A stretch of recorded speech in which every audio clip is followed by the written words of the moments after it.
Good evening, everybody. I'm Pierre Roberge of the Daily Trader. It is June 18th, and we are going to take a look at Palantir stock from a technical analysis perspective, looking at the stock chart and trying to find patterns. I am not a financial advisor, so please do your own research, make your own decisions. So Palantir closed down today 24. We closed at 25.37, down 8 cents, 0.31%. Post-market, we seem to be up 1 cent. Okay, so if you see it like this, if you don't look at the chart, if you only look at the number, oh, down 8 cents. Oh, this is so bad. This is so bad. But when you look at the chart, you see the perspective, you see the context, and then we can see that it's not bad. It's almost good. It's almost good. It's almost good because why? Because let me just move this in better. So because we made a higher high. So some people were willing to buy Palantir over the price we closed at yesterday.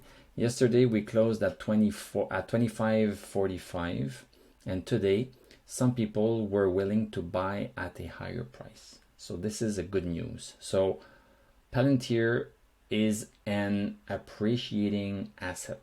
This is what this chart is telling us. People are willing to pay higher and higher prices.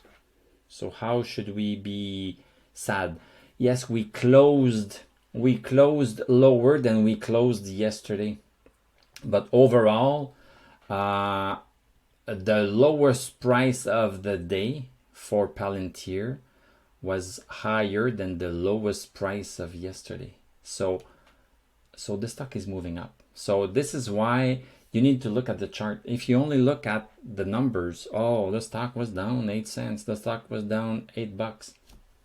Yeah, well, what is the context around it? What is the context around it? So this is why people that are looking at the MSNBC and looking at the ticker symbol at the bottom, oh, they are so good, they are great, they are looking at their stocks and looking. No, this is bullshit.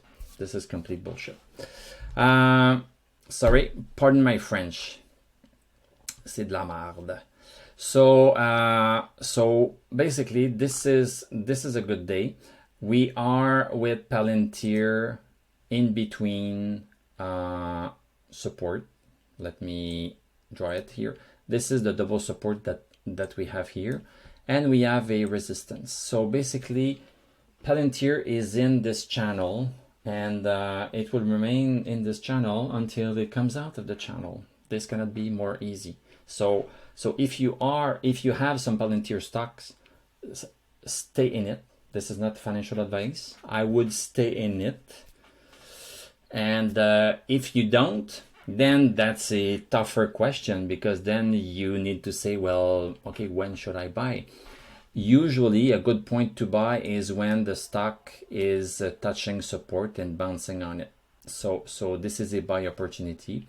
And there is also sell opportunity for people that want only short-term investment. So you can buy here when it touches here, and you can sell here when it touches there. So you can do it here, and here you need to decide, I'm going to sell. Am I going to sell? Well, it's not touching. I'm not going to sell. So I buy here and I hold.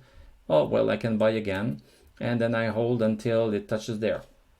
So there are so many ways of playing it. I'm just here to show you what is happening, and you decide the ways that you want to invest. So basically, this is a good day for Palantir. No complaints. Looking at the 1 hour chart to see what happened during each hour. So here we have one candle that represents the transactions for 1 hour instead of 1 day.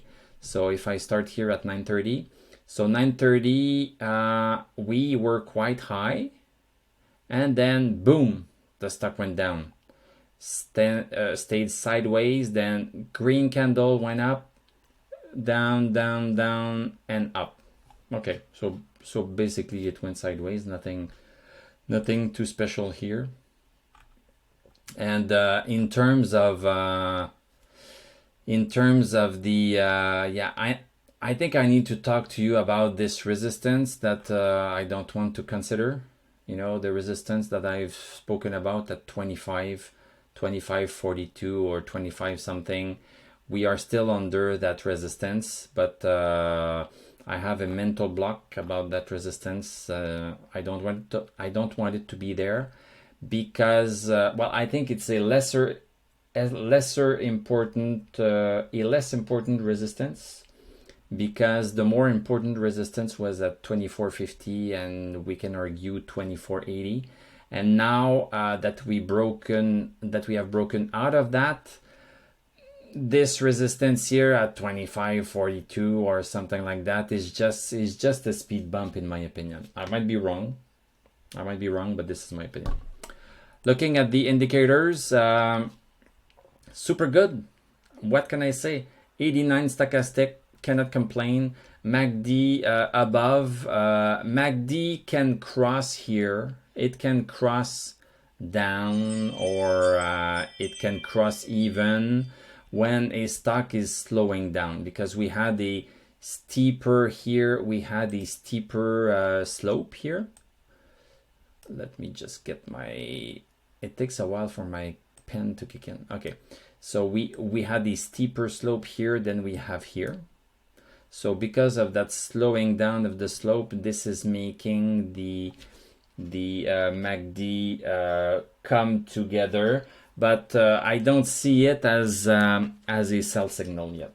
I don't see it as a sell signal. Before we have a sell signal, other things need to happen. So I would not worry too much about that.